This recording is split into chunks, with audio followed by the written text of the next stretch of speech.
সবাই যেখানে থমকে দাঁড়ায় আমি সেখান থেকেই শুরু করি।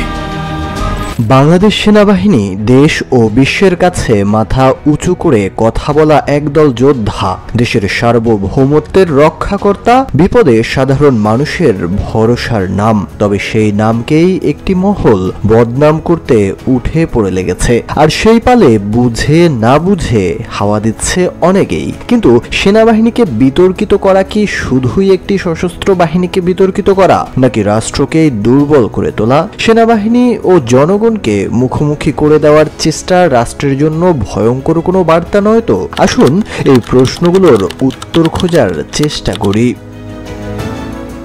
একটি দেশের সার্বভৌমত্ব রক্ষার সবচেয়ে বড় দায়িত্ব থাকে সেনাবাহিনীর উপর।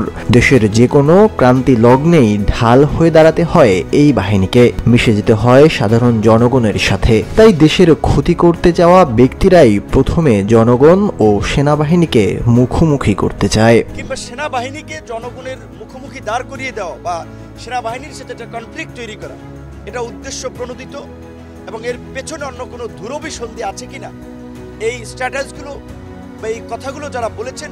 একটি রাষ্ট্র কতটা শক্তিশালী তা অনেকাংশেই নির্ধারণ করা হয় সেই দেশের সেনাবাহিনী কতটা শক্তিশালী তার উপর। তাই রাষ্ট্রকে দুর্বল করতে হলে দুর্বল বা বিতর্কিত করতে হবে সেনাবাহিনীকে, আর সেই কাজটাই করে যাচ্ছে একটি মহল। বাংলাদেশের স্বাধীন সার্বভৌমত্ব যেন বিপন্ন হয়, আমরা যেন আবার অরক্ষিত হয়ে পড়ি। আমাদের সেই দেশপ্রেমিক সেনাবাহিনী যারা দেশের প্রতিটি গুরুত্বপূর্ণ মুহূর্তে জাতির পাশে এসে দাঁড়িয়েছে, তাদেরকে আজকে আবার বিতর্কিত করার একটা হীন প্রচেষ্টা শুরু হয়েছে।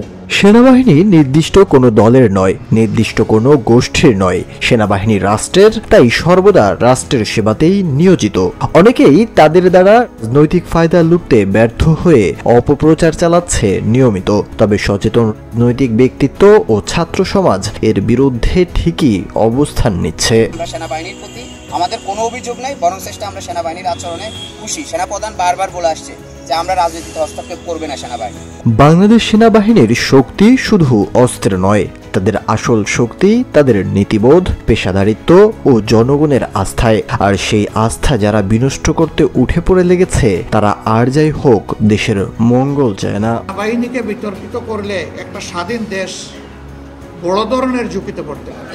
দেশপ্রেমিক সেনাবাহিনী দেশের মেরুদণ্ড, তাই এই মেরুদণ্ড যাতে শক্তিশালী থাকে সে ব্যাপারে সচেতন থাকতে হবে সবাইকেই। তাই আসুন ষড়যন্ত্র রুখে দেই, জনগণ ও সেনাবাহিনীকে এক হয়ে রাষ্ট্র উন্নয়নে ভূমিকা রাখতে সাহায্য করি। বাংলাদেশ সেনাবাহিনী দেশের গর্ব, বিশ্বের কাছে এক অহংকারের নাম।